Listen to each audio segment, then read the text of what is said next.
আসসালামু আলাইকুম রহমতুল্লাহ বারাকাতুহ। ওয়ালাইকুম আসসালাম রহমতুল্লাহ বরকাত। জি। জি, সম্মানিত সাইক, আমার সোলাতের টাইম হয়ে গেছিল, ওই জন্য চলে গেছিলাম, ওই জন্য প্রশ্ন করতে পারিনি। বলেন। তো আমি ইন্ডিয়া উত্তর দিনাজপুর রায়গঞ্জ থেকে বলছিলাম। বলেন, মাশাআল্লাহ। প্রশ্ন। আমার আমার প্রশ্ন হচ্ছে যে কেবলা বিষয়ে। আমাদের মসজিদের কেবলা ডান দিক থেকে 30 সেন্টিমিটার বাঁ দিকে আছে। হ্যাঁ।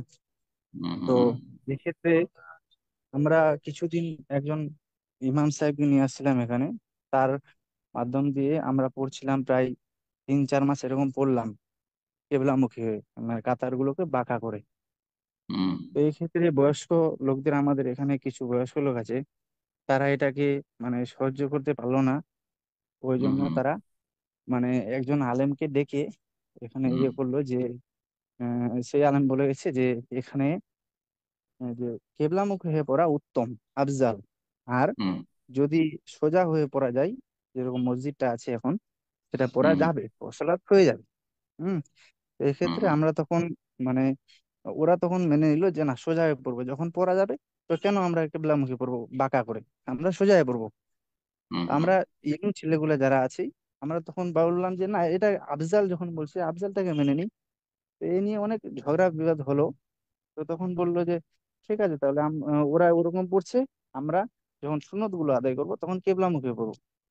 তো হুম। এরকমই সলাত আদায় করলাম। আর মানে যখন ফরজ সলাত আদায় করছি জামাতে, তখন হালকা একটু মানে কেবলার দিকে মুখ করে নিচে বাঁকা করে, যেহেতু বেশি করলে একটু হবে, মানে অসুবিধা হবে সবার।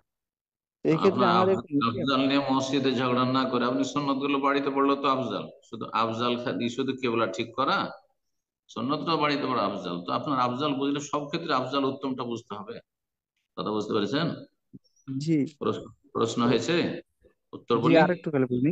জি, আরেকটু খেলে বলি যে মানে ওখানে আলেম বলে গেছিল যে মা বাইনাল মাশরিকি ওয়াল মাগরিবি কিবলা। তো এই হুম হাদিসটা একটু ব্যাখ্যা চাইছি, আর আমাদের একটু নসিহত করেন যুবক ছেলেদের, যে আমাদের কি করলে উত্তম হবে আর আমরা কি করে এই হবো, এটাই। দেখেন, কিবলার ক্ষেত্রে যদি কাবা কেউ দেখতে পায়, কাবার কাছাকাছি থাকে, কাবা দেখতে পাই, হ্যাঁ, বা বুঝতে পারে যে কাবা এই জায়গাতে আছে, তাহলে আইনুল কাবা হচ্ছে ফরজ কিবলা। কাবা দেখতে পাচ্ছেন আর ডানে বামে কাত হয়ে থাকবে, এটা চলবে না। তাহলে সোজা কাবা মুখী হয়ে সলাত আদায় করতে, ওয়াল্লি ওয়াজহাকা শাতরাল মাসজিদুল হারাম। জি। আর যদি কাবা থেকে দূরে থাকে আর কাবা দেখতে পাচ্ছেন না, তাহলে জেহাতুল কাবা যথেষ্ট, কাবার দিকে মুখ করা যথেষ্ট। তাহলে ভারত বাংলাদেশ এর মানুষ পূর্ব দিকে আছে, তাহলে পশ্চিম দিকে মুখ করে সালাত আদায় করলে ডানে বামে যদি এক একটু কাতও থাকে 30 সেকেন্ড, তাহলে তারা জেহাতুল কাবা, কাবার দিকে মুখ করে সালাত আদায় করছে, সুতরাং তাদের সালাত শুদ্ধ, তাদের সালাত শুদ্ধ। আজকাল আপনার সায়েন্স টেকনোলজির যুগে আপনি হয়তো বুঝতে পারছেন আপনার অ্যাপস দেখে বা অমুক তমুক দেখে, যে হ্যাঁ একটু আমরা এদিকে কাছে আছি। এটা যখন ছিল না তখন কি করছিলেন? তাহলে কি আগের পুরানো মসজিদগুলো খালি ভাঙতেই থাকবেন নাকি? না, মোটেই না। যা আছে থাকতে দেন, সমস্যা নেই। দূরে আছেন, আপনার আইনুল কাবা, একবারে কাবাকে সামনে করতে হবে, এটা আপনাদের জন্য জরুরি নয়, সেটা সম্ভব হলে ভালো ছিল। এমন কি কাবা ঘরের বাইরে থেকে যারা চত্বরে সলাত আদায় করছেন অথবা কাবা ঘরের ভিতরে সলাত আদায় করছেন, কিন্তু লোকজনের ভিড় ভাড়ে কাবা দেখতে পাচ্ছেন না, তাহলে কাবার দিকে মুখ করে সলাত আদায় করে যথেষ্ট। কাবার দিক কাবার যেটা দিক, সেদিকে মুখ করে সালাত আদায় করা যথেষ্ট। যদি নয় যে কাবাটা কোন দিকে আছে হুবহু দেখে না দেখার চেষ্টা করতে, না না, কোনো প্রয়োজন নেই। জি। আল্লাহ তৌফিক দান করুন।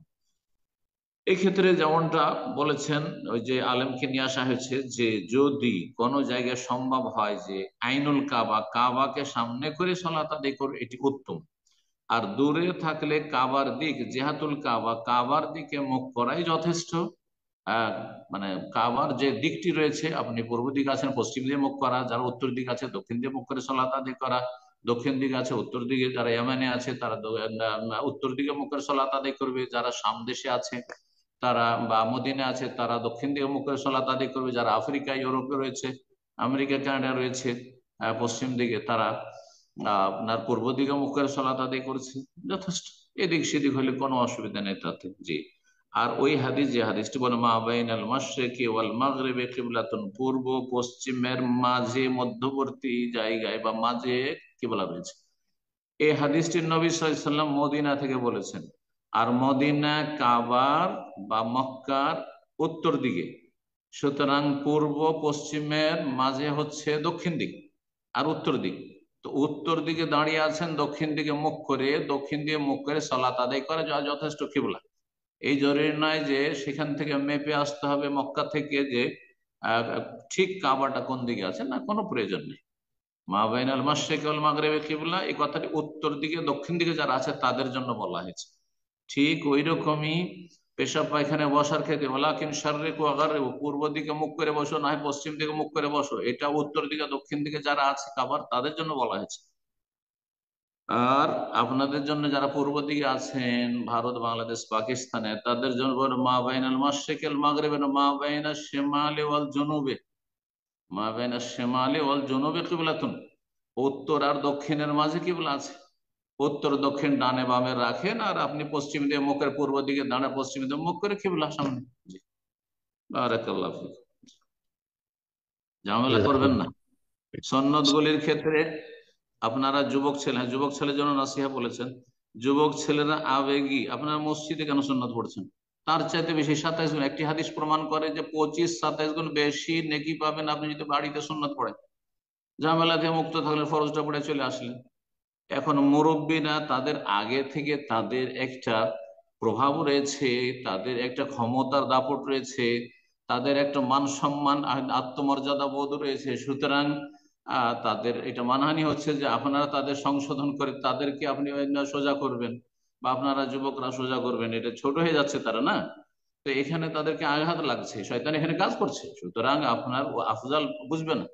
সুতরাং জায়েজ কাজ করেন, তাদের সাথে ফরজটা পড়েন, আর সুন্নত নফলগুলি বাড়িতে গিয়ে পড়েন।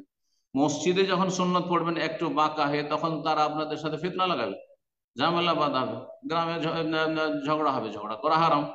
একটা উত্তম কাজের জন্য ঝগড়া বিবাদ করা হারাম।